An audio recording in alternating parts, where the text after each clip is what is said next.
So I'm Seth Bradley, Work-Based Learning Coordinator for the division.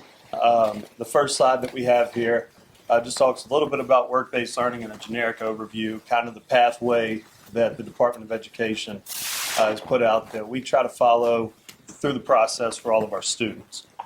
Starting in the top left, we have our job shadowing program. That's kind of the entry-level work-based learning experience where students get a chance to go out and just spend time in a local business or whatever it may be that they're planning on doing in their future, to have an idea and gain some ideas about what it's like in the real world, just to kind of help gear them in the same direction or help them start, if they want to change their mind after seeing what it's like in the workplace. That's really the first one we start with, and that's from grades 6 through 12. Moving through the process, service learning, I'm going to hit on that a little bit in the PowerPoint. Externship and mentorship programs. Both of these are similar. Externship is a lot like job shadowing. The state's definition of this is actually an extended job shadowing. The hour requirement is a little bit more lengthy. Students need 40 hours over the course of a semester to receive the credential from the state and work-based learning for this. It's the same process. They're shadowing in the workplace. They're seeing what it's like and still kind of gearing themselves towards the future in the work-based learning program. Mentorship and internship are the next two that we follow the most. Internship has been our biggest as far as having students out and actually doing work in the workplace. Internships allows them to be hands-on, allows them to get the chance to do some minor things in the workplace depending on where they're at and what the business is comfortable with. The mentorship program, again, just pairs somebody with someone in that profession and they act as a mentor throughout the course duration. And the youth registered apprenticeship and registered apprenticeship, the last models in work-based learning that we have on the pathway, those are two that we're looking to start getting into. Again, I'll hit on those in a few minutes. So this current school year, for the first semester, we have 13 internship students. We have 6 in healthcare. We have 5 in education, 1 in HVAC, and 1 in transportation and maintenance. The next program that we've started implementing last year is our service learning projects. And we kind of took a page out of Roanoke County's school book. They kind of gave us the guidelines on how they were able to implement this with as many students as possible. And we're following the same model by having all of our government students participate in a service learning project, just so we know that every student has a chance to complete a work-based learning opportunity before they graduate. So all of our seniors, of course, our group this first semester, they're already active in the service learning project, and our group second semester will also be doing these projects.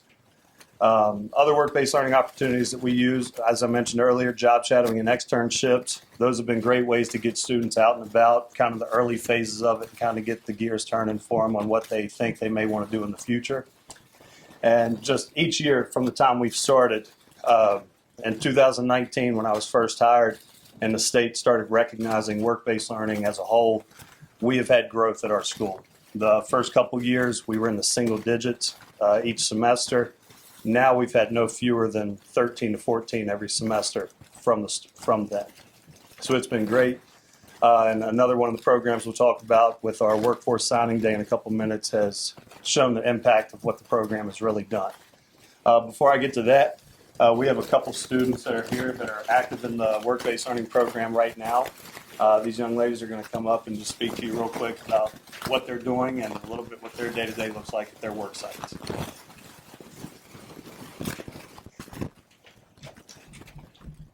Hello, I'm Kelsey Nicely. I'm currently doing my internship at Sheridan Elementary, and I internship with my mother. She is a 4th grade teacher. A couple things I've been doing. I've done spelling tests for the kids, all of their vocabulary. I've done reading interactive games.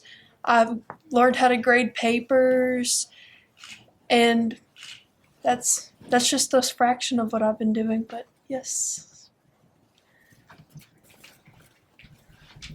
My name is Lakin Cantrell, and I'm doing my internship at the Connections Daycare Center, but I specifically work in the integrated behavioral services aspect of that, which means that I'm just working one-on-one with a behavioral analyst with children with disabilities. And through that, I've gotten to observe different trials and things to do to better equip these children and just different ways to deal with them and how to approach. And that's pretty much all I've done so far. Thank you, ladies. All right, next slide.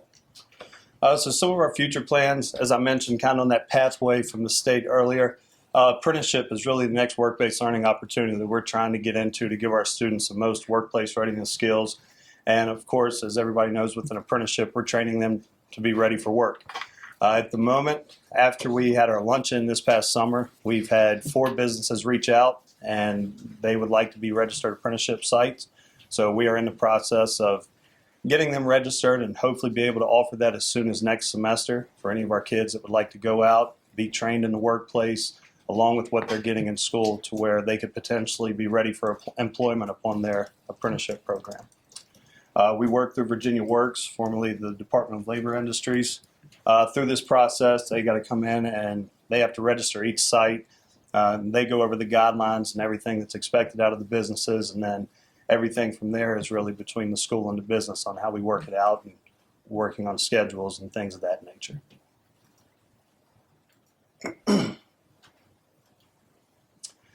So I mentioned a little bit ago the Workforce Signing Day. This has been a really big event for us the past few years. It's a great opportunity for anybody that is not familiar with it. It's much like a college signing day for students going to play sports. But we want to take the opportunity to recognize these students that may not be going to college, or it may be a trade school or something that may not be as what some people may consider as a regular pathway. And we want to encourage them that it's great going straight to work. It's great going to earn that trade or whatever it may be. And again, just like our work-based learning program, this has continued growing each year we've had it. The first year we did this, we had 8 students. The second year we had 9 participate. Within the past 2 school years, we've had 27 combined, which has been more than the first 2 years. But this past year alone, we had 22 workforce signees, which has been great. Again, this is a mixture of students going into the workplace, whether it's a full-time job, part-time job, all related to a CTE field in some sort. So it's been very impactful on the students, and we're looking forward to continue to see this program grow. And the last thing I'm going to talk about on here is our Start Luncheon. So we've partnered with the Alleghany Foundation. They've been great with us the past 2 summers about being able to host this event. What we've done here is took START, turned it into an acronym of Students Today Are Ready for Tomorrow. So really just inviting businesses in and anybody that wants to hear about what we have going on and trying to give them an overview of what we're doing in the work-based learning realm. The first year we did this was just a generic overview of work-based learning as a whole. And this past summer, we put a direct emphasis on apprenticeships, which is why we were able to have a few businesses step forward and reach out to us about wanting to become partners with us and follow the apprenticeship model. So we're looking forward to continuing to grow with this. Like I mentioned, the work-based learning program has been great. This job has been awesome to be in, just seeing the growth of students from the time they get into high school to being able to see them get into the workforce or whatever it may be they're planning on doing after high school. It's taken a little bit of change, doing work-based learning. I get to work with Mr. Ross and CTE a good bit, work with Dr. Conaway in the PAYS lab, running that program. So it's been a really insightful job and really have enjoyed it.